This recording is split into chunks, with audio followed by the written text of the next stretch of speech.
All right, good time of day, everyone. Welcome to this new MLIR Open meeting. Today we are not having a full technical presentation, but we have gonna have a discussion about some design on the vector dialect, and Quinn is gonna introduce all of this with some short presentation. Thank you. So, hi everyone, I'm Quinn. This is mostly focusing on reshapes and continuing on from a discourse discussion. This is with some design help from others. So I'll just jump right in. The goals of this presentation aren't so much to provide a distinct proposal or anything concrete, but more focusing on the questions and defining the problems. How should we think about virtual vectors? What do reshapes mean on vectors, and how is this related to Spir-V? Those were the main focuses of the previous discussion. And then I'm more or less expecting follow-up RFCs and or ODMs on to kind of branch off from this. Time permitting, we can talk about layout and how SIMT relates, but yeah, I'll focus on the first three things first. So starting off, what is a virtual vector? This is an interpretation pulled from a discussion in the vector dialect, and this is focused only on in the context of the vector dialect. Other clients can consume the built-in type however they want. But in the context of lowering to LLVM, the docs describe it as a nested aggregate type of 1D vectors, or alternatively a stack of 1D vectors, where the innermost size is the 1D vector width. And so by the time you lower to LLVM, all of those vectors are expected to be unrolled to 1D. So for accelerators, though, which have maybe native k-dimensional vectors, the natural extension is a stack of kd vectors. So for example, if we had a stack of 2D vectors with the same vector shape, you can kind of visually think about it like this. And in general, based on current documentation, the most general interpretation doesn't imply any sort of native dimensionality, where we can interpret it as the data residing in a virtual SIMD register of infinite width and dimensionality, where the vector type essentially is mapping locations in some virtual element space, which is that virtual register, to locations. And any operation that changes the linearized bit vector, so i.e. you do arithmetic on it, or changes the locations of the elements in that vector, can have cost, unless a lowering asserts otherwise. So jumping into where the discussion started is looking at particularly vector.shapecast, where the wording in the documentation says that this is expected to lower to a no-op, or ideally lowers to a no-op, but in practice, the conclusion is that this doesn't always happen. So let's take the 1D stacked vector case from before. We have a vector of 3 by 2 by 4, and then I'm kind of cheating here and pre-analyzing the shapecast as though the only dimensions that are being affected by this are those outer two. But you can think of it as kind of flattening it out to 6 4-width vectors and then reconstructing a 2 by 3 by 4 vector on the right. So with 1D stack vectors, this in a sense has no cost based on the description of the lowering to LLVM. This is just rewiring SSA values after we finish unrolling everything. If we think about the same reshape, though, for native 2D stacked vectors, it's not clear that the same is true. So if we do the same flattening from a 3 by 2 by 4, which has 3 2D vectors, down to a single 2D vector, and then back to 2 2D vectors, the way that it actually breaks up the initial vector is that quote-unquote middle 2D vector gets unshuffled and then shuffled into the two other 2D vectors. So the question is this actually a no-op? And the argument is it depends on how it ends up being used. So for example, if we had that same shapecast and then we wanted to reduce along that outer 2 dimension, you can see how the way the elements actually line up requires that shuffle. And even beyond just the ND case, even in 1D cases, it's not necessarily a no-op. Or for example, you take a 1 by 4 vector and you shapecast it to a 4 by 1 vector, we're now reinterpreting that as 4 scalar vectors or 4 one-element vectors. So where does this leave us? The claim is that general shapecast is difficult to handle, especially for greater than 1D vector sizes. However, many of the hardest to handle cases are likely uncommon. So like a 4 by 1 by 5 to 10 by 2 is not exactly a common case in, at least if you're taking a path from like tensors where you have a expand shape or collapse shape, and then you convert that into some kind of vector thing, you're going to still have an expand shape or collapse shape. You're not going to get these kinds of weird reshapes. So the idea is to peel off some of the more common and easier to handle cases as different ops. The thinking is that a good litmus test for a reshape op is whether various lowering patterns for shapecast might expect to handle different kinds of reshapes significantly differently. So leveraging the battle-tested expand shape and collapse shape from tensor, we can do a similar thing. Peel off just the expansion and the collapse, or the expanding and collapsing versions of shapecast, and give them their own ops. However, also as identified in the Discord thread or discourse thread, unit dimensions in particular are a special case where a number of vector ops tend to converge. So for example, vector.broadcast, where you're only introducing outer unit dimensions, is in a sense an unsqueeze using PyTorch terminology. But the only thing that we're doing is we're introducing additional unit dimensions. And then the same applies for vector extract. If you extract only along unit dimensions, that's equivalent to a reshape where you're only collapsing unit dimensions. So, and we can get into more details about what ends up being the preferred way to represent these things, but squeeze and unsqueeze in particular has a few properties in that there are no ops for any vector dimensionality if the only affected dimensions are the outermost ones. Or I think I have another example later, but we can get to that in a second. But I prefetched a few potential cons. The trade-off is if you start giving a bunch of different kinds of reshapes their own names, or the only thing that the reshape op actually includes is just type information, so it's still just doing a specific kind of cast. We could maybe achieve something similar with nice matching helpers on vector shapecast. So it's a question of how much code duplication there is and how much it simplifies lowerings, I think. This is kind of a pause point. If there are questions, we can talk about that. Otherwise, I can go into how this relates to Spir-V and how that ended up unfolding. Hey Quinn, Nicholas here. Thanks a lot for having this. I think that's definitely well needed at this point. Let's see, for the shapecast, I'm wondering, how much of it is kind of a naming issue.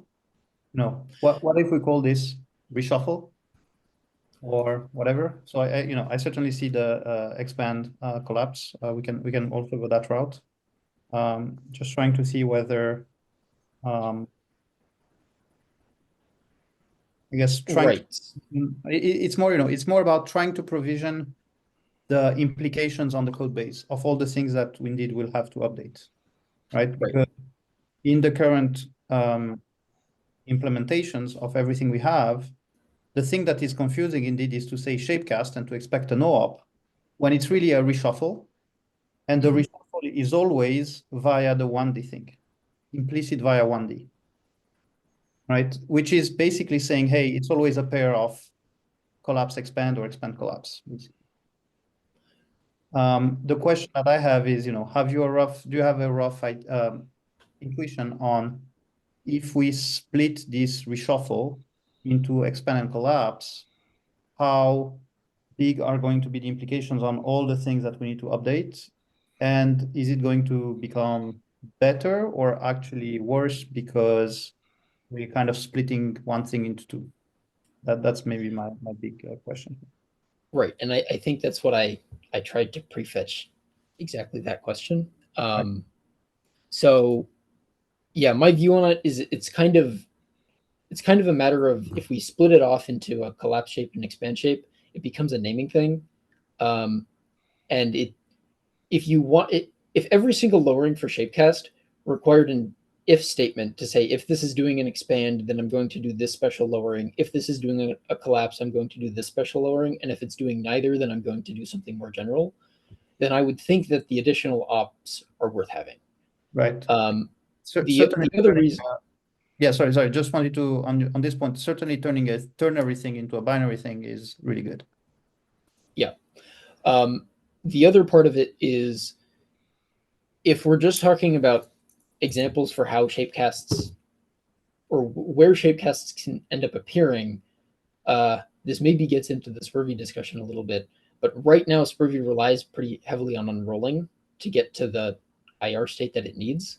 And doing an unroll on a general shapecast is hard. However, that unrolling generally happens earlier on when you're in kind of transfer read, transfer write contract land. And if you had coming in from the input, like a tensor collapse shape, you would rather see that as a vector collapse shape maybe, and then you would do unrolling on that collapse. Yeah. So Sorry. Yes, I would say just wanted to react to the unrolling side before we go to Spir-V, and then talking. Sorry.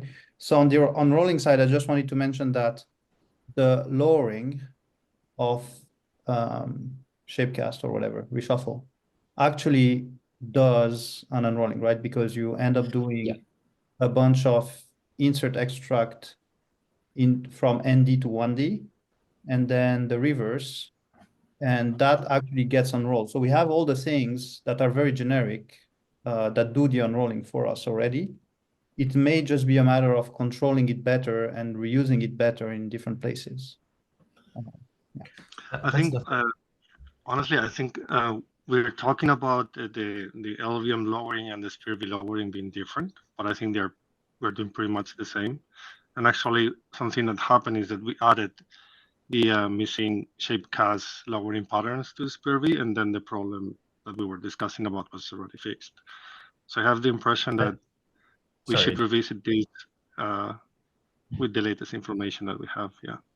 I think there is a separation between like how high level this is or how low level is. I think that works is under the context that we already does all this kind of lowering, all this kind of unrolling and a kind of like cancellation of various operations at the very final stage. We are trying to lower that, and then we can plumb that in. I'm still like a little bit. I'm still a little bit unclear, like because like Nicholas said that fundamentally if we rename this as a shuffle, and then fundamentally the semantics kind of anchored on, we actually linearize and then reconstruct things. Isn't that like fundamentally ties the semantics of this op to very late stage cases? So I need to look at how actually the shapecast, as Nicholas mentioned, unrolling handles inside of it. But that seems like we are like pegging pretty much on a lower stage if this op happens at a higher stage. I see. I think I see what you're saying. So yes, there is definitely some things that are not available until you actually unroll, right? Like that, and that's happening as a lowering. So we may want to revisit a little bit the ordering of things and maybe even the tooling. But to me, it seems like there's a lot of similarities between what's needed for Spir-V and what we have as a lowering. We maybe just need to, pun intended, reshuffle the code a little bit to make it more visible. Yeah. But there is one aspect that is high level, in my opinion, which is the ability to fold these reshuffles into index address computations, and that requires higher level stuff. Right, so folding shapecast or reshuffle with a transfer read write or vector load store and turning into memref collapse, expand, and then just the vector transfer. That's really the first intended use case we ever did, like back in 2019, of this shapecast stuff. It was always meant to turn into address computation and memref, whatever. But in practice, that's not as easy. And so, yes, we also need the lower level stuff. Yeah. Also, my feeling is that actually, semantics is one side. It's also commented on the thread, like all the patterns, as far as I can see right now, at least. For example, it is those extract, insert, transpose, all those has very good kind of patterns working closely. That after, because like after you unroll, you have a bunch of like consecutive insert, extract, and all those kind of like not duplicated, but like unrolled version of these operations. And we need to see through this whole chain of operations to basically, if this is attracting one element and then inserting it again and then re-extracting it again, we need to actually fold all of this. So, I mean, basically clean up the IR dramatically. That is not there for shapecast or reshuffle or whatever. I just like don't have a good handle how hard it is actually to plumb all through for that. So those are the points that I think make things a little bit hard right now. So I think Queen gonna talk about Spir-V side. We can like chat more on that front. So Okay, yeah, sounds good. Thank you. Okay, yeah, let me keep going then. So like LLVM, Spir-V only supports 1D vectors, and I think this was a request from the earlier thread. What are the actual constraints for lowering to Spir-V? The additional constraint is essentially just that all vectors must be less than or equal to 4 elements wide. Currently, that's managed with the upstream unrolling patterns and canonicalization to fold away that intermediate ND vector. But we also have, in Erie at least, we carry a number of one-off patterns for breaking down larger vectors in other cases. So for example, breaking down vectors in loop carry variables, other large vectors, or like a later stage thing for breaking down large vectors as a fallback. And then also converting from memref to memref of vector with a bit casts to get 128-bit read store widths on sub 32-bit data types. And these, as a result, today's Spir-V can be sensitive to small changes to canonicalization and other vector patterns. So an eventual goal that we might like to get out of this is kind of decoupling the canonicalization requirement from the vector unrolling target requirements. So as an example, what we ultimately want to get to is something like we have on the left an add of 7 elements, and then we reduce them. And that should turn into 2 adds, one with a vector of 4 elements, one with 3 elements. And then those independently get reduced and added together. So, yes. So I see your hand raised. Yeah. Yeah, sorry, thank you. So let's see, I have a question here because we do have an interface upstream that right now doesn't support this particular case. It needs to divide evenly, right? But we have a unroll vector interface or something and a pretty generic unroll operation. So I think I'm wondering, like, I think you mentioned a bunch of one-off patterns on the Erie side. Should we use vector unrolling and make it more powerful, or am I missing something? If you go back slides, Quinn.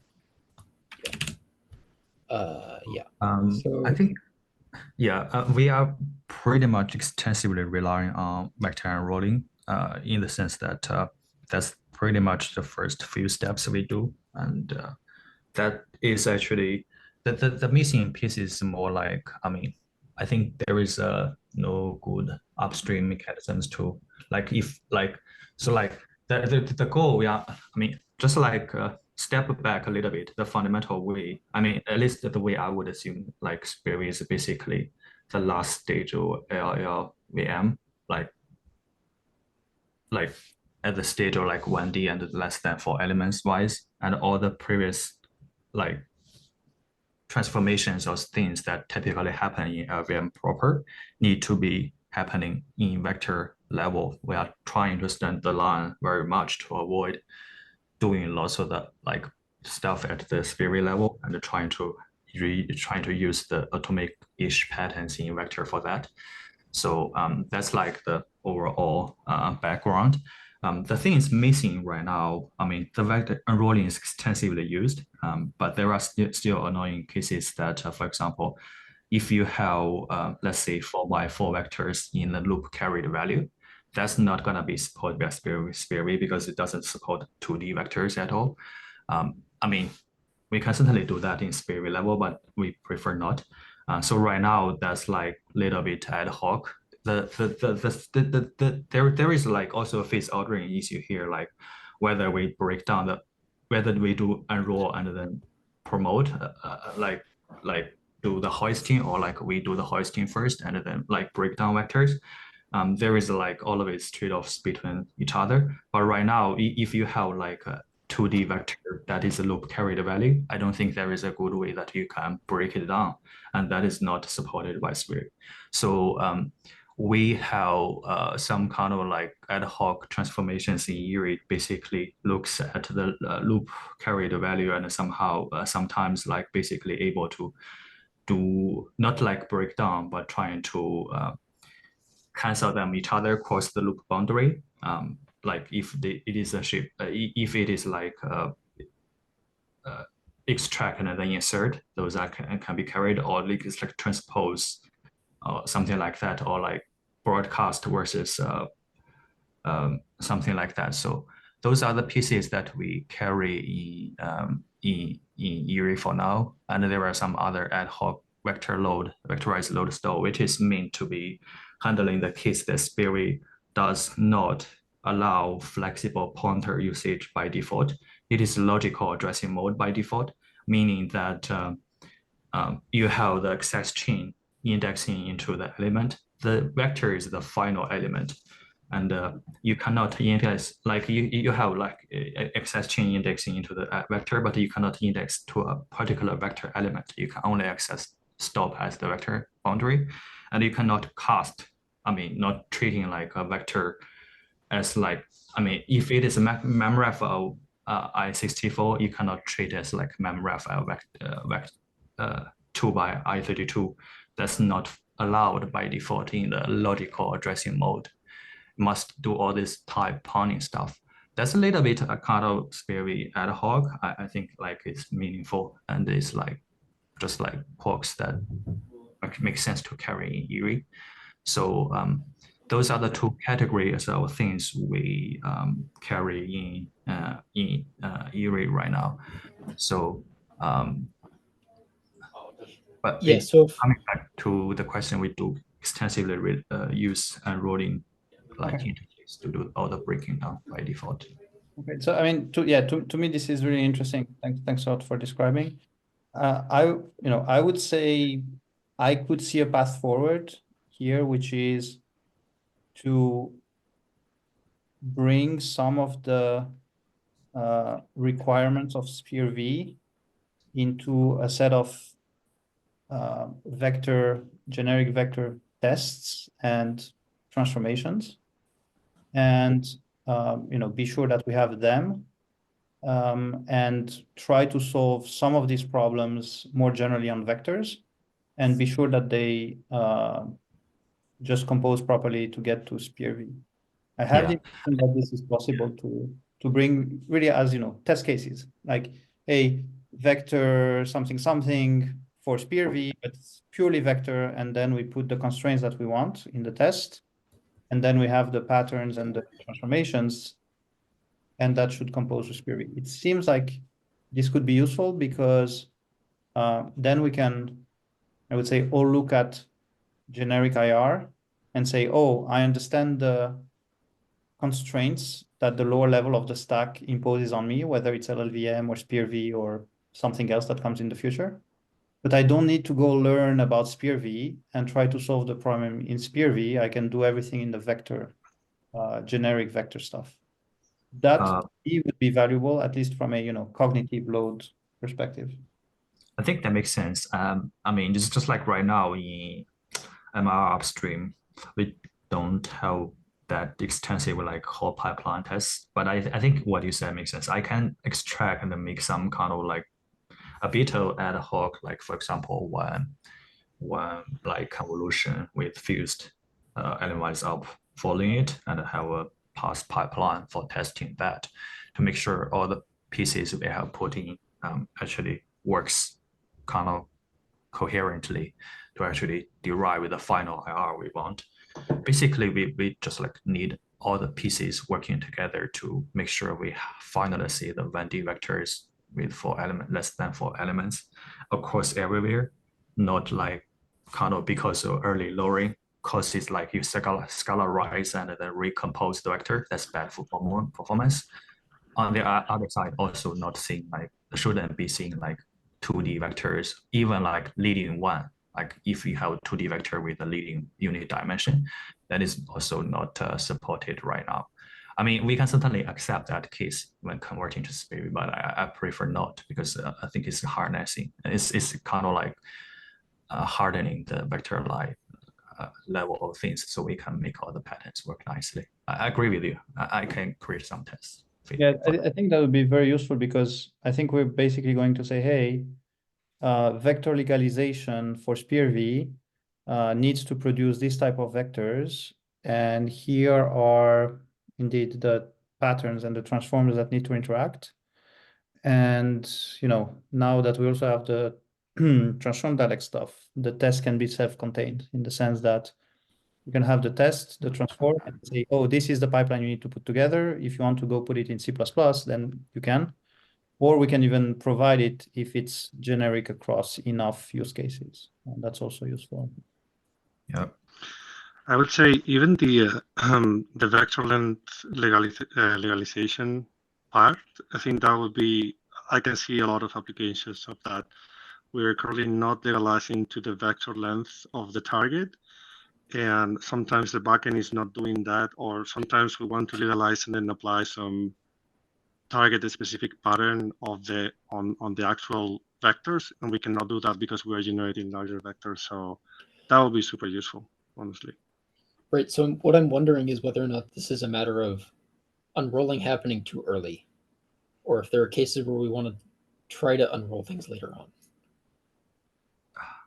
The thing is like, at least for Spir-V, if you don't unroll early, and then, I mean, there is another issue to solve is that actually you want to cancel those, like, basically forward those read-write stuff, right? And if you don't unroll early, and then you're trying to, let's say, kind of hoisting those transfer rewrite out of loops, and then that will make some large vectors as loop carried value, and then that causes a boundary because the loop structure. So it's a kind of like staging and kind of like stage issues, like how we actually like stage these two passes or whatever. But that is something, I mean, at least I see in reality can be a problem. I'm seeing it in two ways. You still can do unrolling earlier on, but as part of the legalization, you actually have to make sure you break down everything to the appropriate size. And I don't see why you wouldn't need to do that on a for loop. If you have a loop carried value, you have to break that down anyway. That's partially what these the patterns are, the patterns that Erie's carrying are for. But they're right now they're rooted on right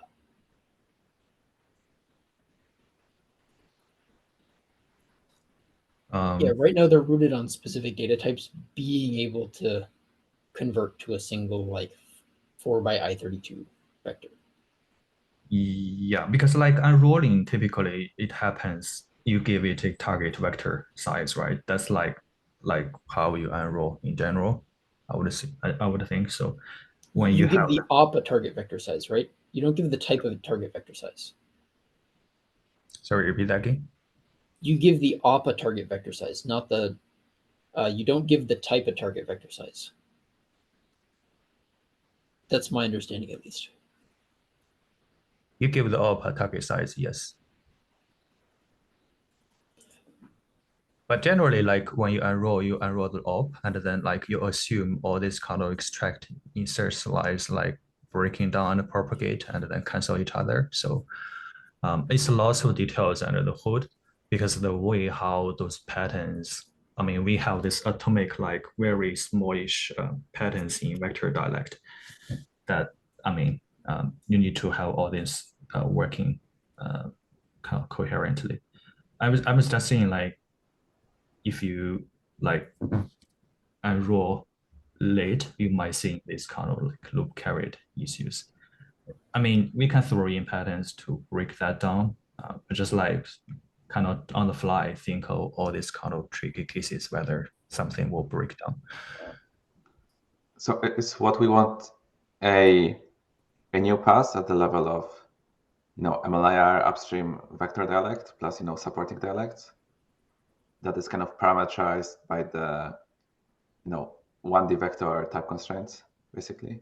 So to kind of decouple it from, on our side, the Spir-V lowering.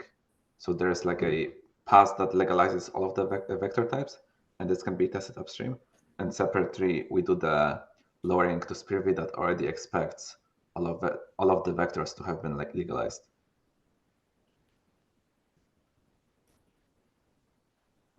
I think that makes sense to me. I mean, yes, although it is proposed as test to be started, because yeah, it comes to the point that we don't have lots of past pipeline-ish things in upstream, but it's worth at it, I guess.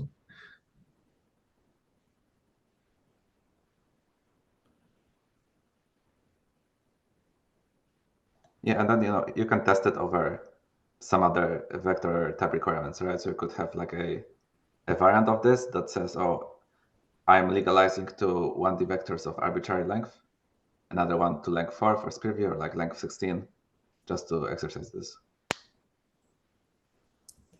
So I assume that's very interesting to do a legalization pass for vector. That's something like that can be generic and reusable indeed.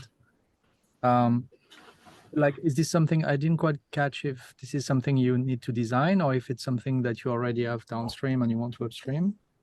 So it's currently we are doing two things at once in the Spir-V lowering inside Erie. Oh, We those have are a pass that does like lowering to Spir-V, like type conversion to Spir-V, and this kind of last 5% of like vector unrolling or whatever to break down large vector types, right? And I'm saying that on our end, we probably want to split it anyway. And once we split it, we can probably move it to upstream, and parameterize it to make it more usable in the context of having it in the test suite.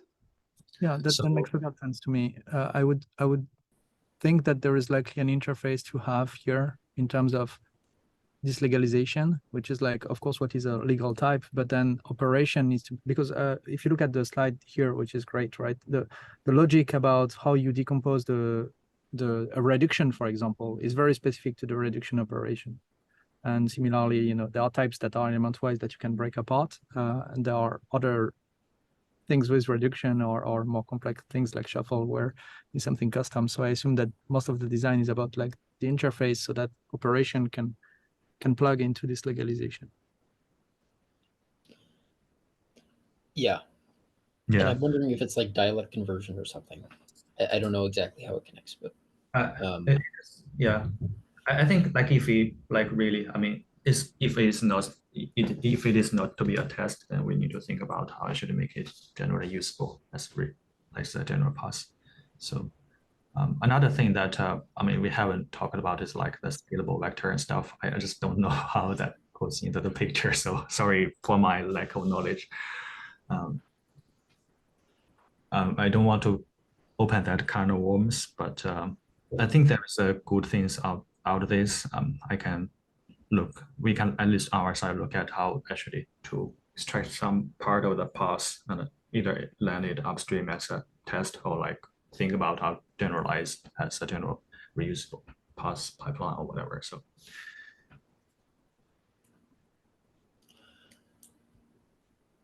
okay, that sounds good. I think we still want to talk about the semantics, the operations that right.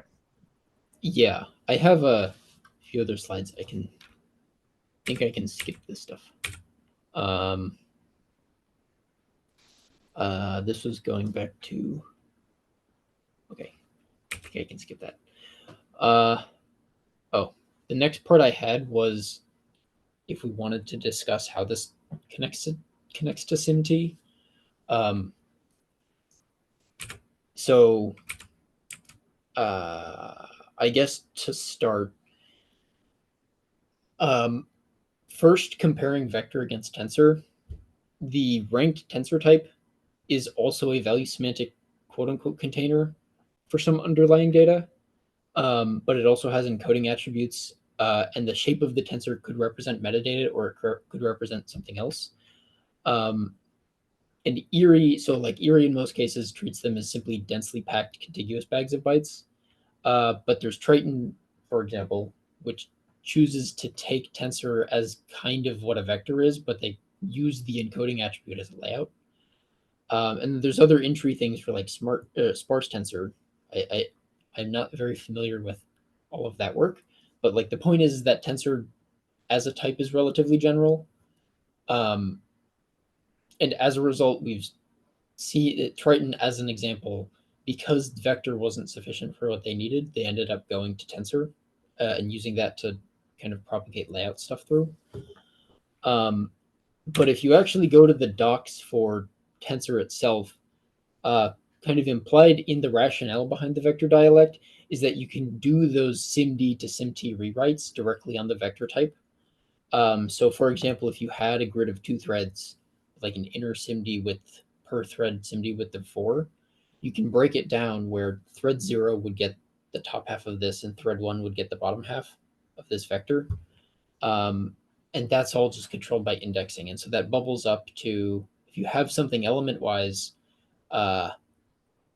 that distributed dimension just gets folded away, and then it all becomes indexing on surrounding transfer reads and writes.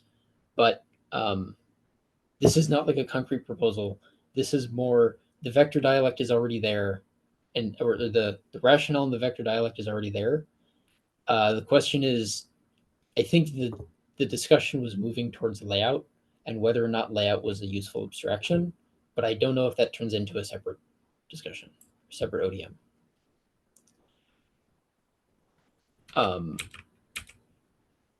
And that was it that I had for slides. So we can go back to Shapecast stuff or try to talk more about it. I have one comment, and maybe it's perhaps an unpopular opinion here, but I'm wondering how much as a community we have discussed how to model SIMT using vectors. I think one of the comments that Stella posted in the discussion said something about that some of the problems that we are struggling with today are coming from perhaps, POCs that, nobody paid too much attention at some point and then landed and suddenly they got traction and everybody's using them. And now we have these problems.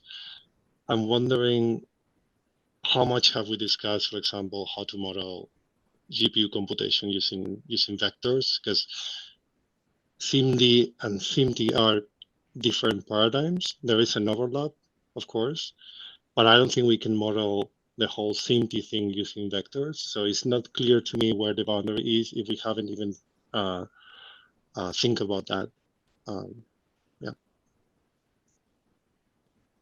Yeah, so others can comment if otherwise, but I think that's exactly the state of things right now. There's been some downstream things or other projects that do that kind of layout analysis, and it works for them. And then there's been cases where it's tried to be put onto vector, and then the question is whether or not vector is the right type for that. Yeah. I mean, I was looking, I couldn't find much information. I only remember this prototype that happened with the, I don't remember the name, warp lane 0 thing. Yep. And then I think everything built on top of that. But it is not clear, it's not clear where the boundaries are. And so perhaps that's something that we want to revisit before going into more complexity. Right. So for the warp lane 0 in particular, I wasn't there at the beginning of it, but I've worked with it a little bit more recently. My interpretation of it is it essentially is there to model a SIMD-SIMT boundary, and the distribution patterns will take operations inside that boundary and sync them out. So when you sync it out, the outside the boundary things are SIMT and inside it's SIMD, and syncing it out is doing distribution, but that's essentially propagation, and that propagation is happening as a part of the rewrite. So when you hit a conflict, like a layout conflict, you have to resolve it right there. There's no way to really like pick a layout in advance and then do some sort of analysis and then materialize that in SIMT without some sort of global view of the thing. And that's, I think, the problem with those distribution patterns. We're always going to be limited whenever you have some kind of layout conflict. It works for isolated cases of like simple ABC SSA chains. And it does work pretty well for those. But I think in general, we're hitting the boundaries of what that's capable of. The question, though, I think, is whether or not the problem is with the vector type or if the problem is with the way that it's doing that particular pattern is doing distribution. Yeah, I feel like that is actually what Quinn described is what we are facing. We're trying to use that for some like more advanced cases. It's kind of starting to see the limit and breaking down, especially in the case that if you have ND vectors and the way how you distribute and stuff becomes difficult in that sense. And especially if you throw additionally in this kind of shape manipulation operations into, it's even more unclear. So in general, I feel like the vector dialect, which is nice, you can have like indirect lowering from like higher D vectors to lower D ones, and then eventually to native vector sizes. But it's really not a clear boundary where that cut is, because like typically if we have different type systems, you have very clear boundary. You're going here from there. But in the vector dialect case, it provides flexibility that you can interpret things. I mean, maybe the first few dimensions as like, okay, stack dimensions, or like the innermost dimensions, like native dimensions. But it's a bit like blur there. I think Nicholas has hands up.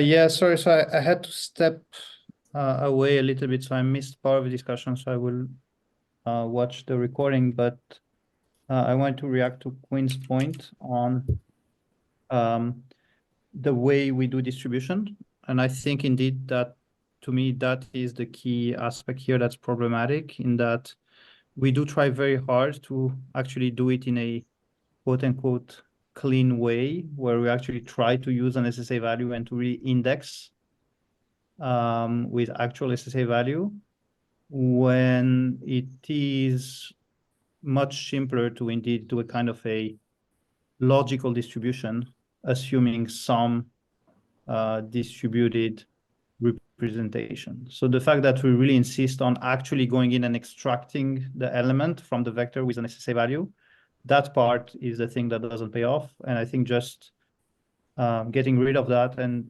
thinking of it as, hey, it's just a vector, it's going to just distribute in a certain set of fixed ways for which you can either introduce new ops or whatever, or regions or whatever works. That will already simplify the problem a lot. And that's actually what Triton is doing, right? It's more pragmatic. It like doesn't try to solve the hard problem of really use SSA values cleanly, just slap some abstraction on top and that works.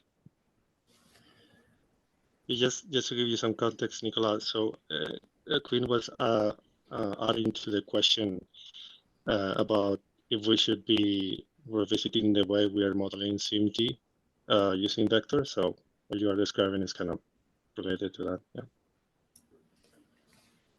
Yeah. Yes. I think the distribution that we have today tries too hard to use SSA values to insert extract. And there is an abstraction gap here on which we can just say, hey, it distributes this way, and the implementation is separate. And that's what Triton is doing. Yes, and I think I have I don't know, maybe it'll be useful. I have some IR examples that kind of try to show where we can end up going with this. So if we were to start making those distribution decisions separate from when we actually do the distribution, because when we do the distribution, that has to happen on buffers. You can't distribute tensors unless you use like special regions at SCF4L to do it. But if you start doing it, if you start making the decisions on tensors, you can get things like let's take a matmul example.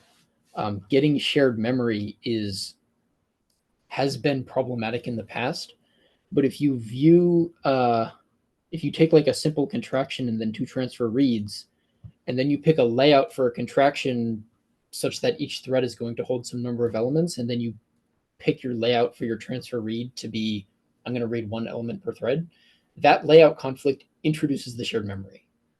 And then after but you don't actually do the distribution at that point. You say, okay, I'm going to decide what the layout of my contract is and decide what each thread is going to be holding without actually distributing it.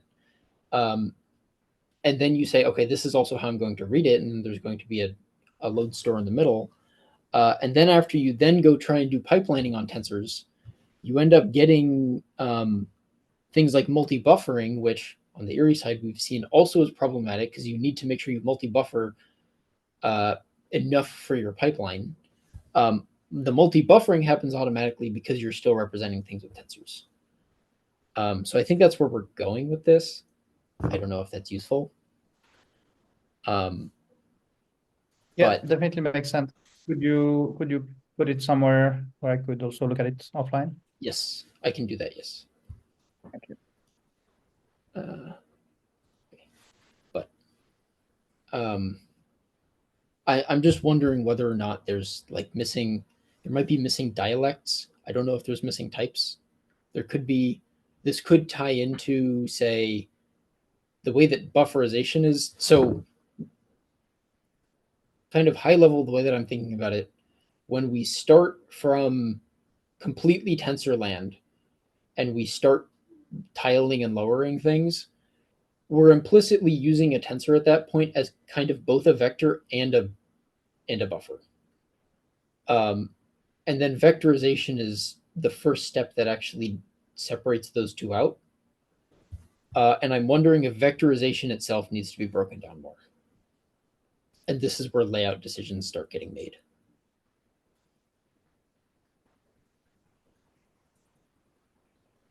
But maybe a separate discussion. Yeah, right now I don't know, but maybe.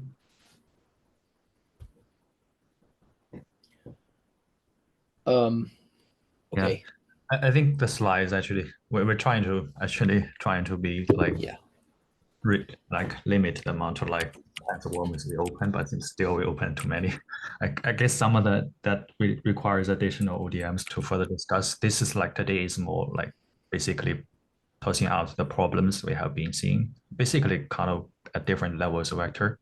So we still have 7 minutes or so. I think, is there anything we can further discuss? I think the layout thing might clearly need another one, but for the previous slides, do we want to chat a bit more about that? I think Diego has a good point. We should probably try to finish up on the shape cast, collapse shape, expand shape piece.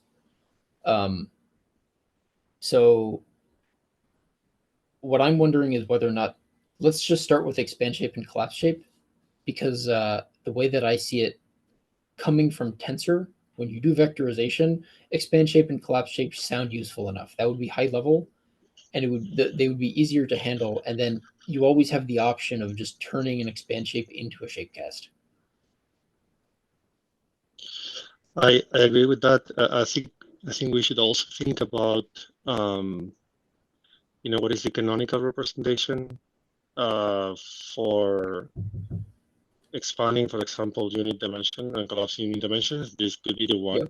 Yep. Currently, I think we should also recommend or have patterns to get rid of the broadcasting options that are representing the same, the insert extract options are representing the same, because otherwise, we have far too many options doing the same thing, plus all the canonicalization patterns on top of those. So, yeah, I agree with this. So, okay, yeah. So then what it sounds like to me is I think I promised this in the thread earlier, but actually going through and estimating what the work for this would be, I think that's what's missing. So that could include both expand shape and collapse shape, and then also the squeeze, unsqueeze if we end up wanting it. And if that ends up being more work than it's worth, then we can drop that part. Okay. Okay, that sounds good then. I think I'll take that as like a homework task. Okay. I don't have anything else.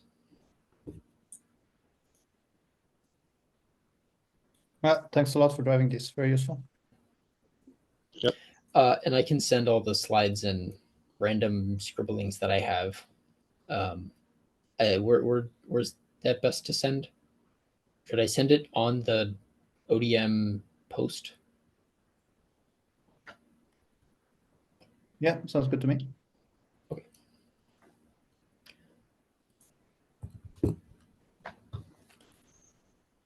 Awesome. Thanks, Queen. Yep. Thanks Cool. everyone. Thanks, everyone. Thank you. Thank you. Bye. Thanks. Quinn, don't forget to send me the slides so I can put all Oh this yeah. online. Do you want me to send them to you, or do you want me to send them? Like I was just going to put them on the ODM post that you made. That's fine. I just usually post them on the website, so I will upload them Yeah. to the pages we have, so they have a like stable URL. But you can also post them in the thread ahead of time, and I can pull them from the thread. It's fine. Okay. Okay, that works.